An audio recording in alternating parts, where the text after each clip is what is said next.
Hey, Stickers and Scuffs family out here on a beautiful Saturday afternoon here in Gary, New Brunswick at Speedway 660, the season opener for the East Coast International Pro Stock Tour, round 1 of 11. And now here with the number 36, Gary Elliott. Yes, sir, got the sticker on there. And here's the man himself, the Iron Man himself, Gary Elliott. 56 years of racing, 891st consecutive race coming up here today. First of all, Gary, welcome here to Gary, and great to see you. Yeah, great. Thank you. Really happy to be here. We got rained out last week, and the week before that we didn't get any practice. That got rained out as well. So this is our first time on the track. We did all the work ourselves. We basically tore the car all the way down. Just the fuel cell was left in it. Everything else was taken out. We passed tech with no problem. The only thing that they found was the spoiler on the back was a little bit too wide. So we fixed that already. So we're good. The car, we've already been at one set of hot laps, and the car's a little bit loose off. So, and I'm running the tires I ran last year at Peterborough. Yeah. So it's for now, and then we'll put new ones on. But yeah, so I'm pretty excited to be here. A couple of new crew members, and they're just learning. So father and son, father and daughter, and father and son. Yeah, for sure. And can you talk a little bit about how this track has treated you in the past? Like, what are your expectations and goals going into today? Well, my biggest thing here is to try and finish. Last year I had heating problems. I never got to finish the race. And the first time here in 2020, we lost a clutch. And I kind of blame that on me, but I also, anytime you're going uphill like that to get on a racetrack, you got to be very, very careful. Because if you're not, then you can burn out your clutch. And that's what I did. So the worst thing is if you're going up on that track and they stop you halfway up. Now you got to stop, you got to work the clutch and not slip. And you can't roll back because there's somebody behind you. Yeah. And, again, being in your 56th year of racing now, you're hoping to hit 900 races in a row this year. Just talk about what that milestone is going to mean to you eventually. Fingers crossed that you do make it, obviously. Okay, so it's and just to make a clarification, it's 900 nights. Yeah. So it works out to about 1,800 races. But okay. Yeah. Nice. So this is actually our 891st night since June 5th, '87. We haven't missed a night. And I've been really blessed to make every race, but man, there's been a lot of times when that was close to being, stopping because in 2002 I blew an engine in my hobby car, my vintage modified, and we had to make a phone call that night to get an engine, and we did. We picked it up on Sunday, had to put it in Sunday to race at Sunset Speedway to keep our streak going. But I didn't even know then how many nights I had. It wasn't until 2013, when it was my 40th year with Quaker State, that I decided to check all my stats, and that's when I found out, man, we're almost at 700 consecutive.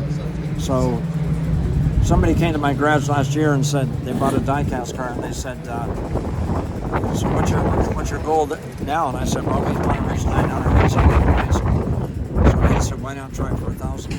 Yeah. 1,000 nights. Oh man, that'd be another 4 years at 25 nights a year. I'd have to run 3 divisions.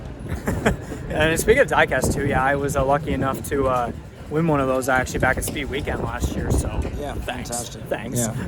Yeah, that's good. It turned out really good. I'm really happy with how Lionel did such a fantastic job in that car. Yeah, for sure. And now, what's the number one goal that you hope to get out of this night? Just come out, with a clean car, come home in one piece, be able to finish the whole thing. Like, what's coming to mind? Well, the first thing I don't think it's going to happen tonight because I'm racing against a bunch of kids that are seasoned on this track, like they've won on it, they're winning everywhere. So winning isn't even an option. It wouldn't even be an option that I would even consider unless I run the mini stocks against them. I'll give them a head start. So you know what? If I could finish on the lead lap, which again I don't think I can because the track is short, and if you have anything wrong with your car, you lose tenths of seconds. Like your time just falls off. So, I mean, we finished last year. It's always our goal to try to finish all 150 laps. They're not 100 lap races; they're 150. Yeah. So it's a big difference. This is a very fast, short track. So if anything's wrong with your car, you're going to lose time. So number one would be to finish on the lead lap. Number two would be to do what you said, and that's put it in the trailer with no damage. I head next week to Scotia where we did finish last year on the lead lap. And also, last year we hit our fastest lap on that track since I've been in the Maritimes. So this is my 5th year racing in the Maritimes, and I love it. I really miss racing in Ontario with my friends that I race with there. I miss racing the modified, which I might be able to get a ride in when I go back in September. But I'm really looking forward to doing. We did some pretty decent lap times at Peterborough this year. Like not against the fast kids, but like for ourselves, it wasn't bad. We were over mid pack, so better than mid pack. So and that's good. I'm 77 years old this year, and I can still do this, and I'm really happy that I can do it. Yeah, for sure. And now I'm still learning a couple things myself here, just getting into the Stickers and Scuffs family. Last year, I'm going to ask you, how did you get involved? Because I still don't know that yet. I have no idea how you got involved, so I'd love to know. With stickers? Yeah. Oh, you know what? I appreciate what they do. I appreciate all these podcasts that promote our sport. I'm hoping that they get. Oh, there's my backup partner. Yeah, I was hoping we wouldn't get interrupted by a car revving or something. Hopefully. But yeah. So you know what? I met Graydon and Cam. Really nice guys. They had me on their program. Yeah. And I really appreciate what they do. I appreciate what Joe Chisholm does. I appreciate what Tim Terry does. And I hope I don't leave anybody out. But all these guys that do this, it really helps our promote our sport. And where else can we? We never used to be able to get this kind of exposure for our sponsors, ever. There just was nothing. There was Wheelspin News. And I'm going back before most of the guys that race against were born. But if you made that newspaper, you found it 3 weeks later. Yeah. So anyway, I mentioned to them that I would love to run their sticker. So, and since I said that, they haven't had me on their program. And happy to be covering that, of course, here. Gary, to conclude this off here, you want to give some shout-outs who you'd like to thank? I know you were thanking a couple people there for media coverage, but anybody on the team, sponsors that you want to thank here before you get going once again? Yeah, so first of all, I want to thank my crew. Chris White, Jack Lynn. They're louder than us. No, I'll have to get a mic system or something like that. Oh, that's okay. Yeah, I'll do that hopefully soon, but you were saying? So Chris White, Jack Lynn's, they're two of my crew that have been with me Chris has been with me 5 years, Jack's been with me 4. And then just got a new crew of Bobby Sanford and his daughter Emily. So they're just starting, and he's going to be a big help because he's ready to he's already asking me questions. I asked him, I said, what did you see on the car in the hot laps? He said, well, it seemed like when you were coming off the corner, the back end was jumping out.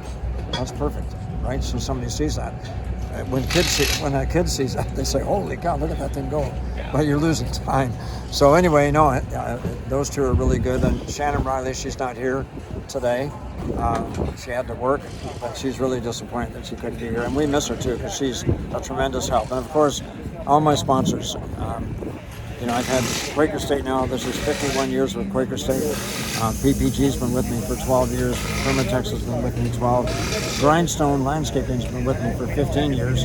And then I got Robbie's Towing, and I got a new company with me, Home Royalties, Turo Mazda, Auto Works, obviously Epic Racewear too. They've been with me for quite a while. Nickerson Auto, the guy that does my autograph cards, Inscapes, he's fantastic. He makes a great autograph card. So I'm going to use cards today for this session, but I won't have the ones that I need. Like the new ones. Finish Line Design, they also do the car, like they letter together. They do a fantastic job as well. So I'm really blessed to have so many sponsors, and they're not all cash, but when they give you a product or something, that's saving your money. So in a way, they're all great support. I remember the IWK 250 in that session. You had a lot of people over by your car, getting cards, autographs, and everything. I mean, best looking car in the field. Gotta agree with that. You know what? I really appreciate that, because ever since I was a kid, 5 years old, going to the races, and most of the guys back in the 50s and 60s, they didn't care that much about their car equipment, but there was a few that did. And so when I thought, when I'm going racing, I'm going to try to make my car look the best. And my first year racing in 1969, we didn't have a garage, so the car was parked outside all winter. Yeah. And then when we wanted to work on the chassis, we rolled the Volkswagen on its side. We don't want to do that. No. But anyways, that pretty much does it for right here with Gary Elliott here at Speedway 660 season opener for the East Coast International Pro Stock Tour. Gary, best of luck today. Glad to have you here. Thank you very much. I appreciate it. God bless everybody. Yes, sir. There we go. Let's do this, Gary. Woo!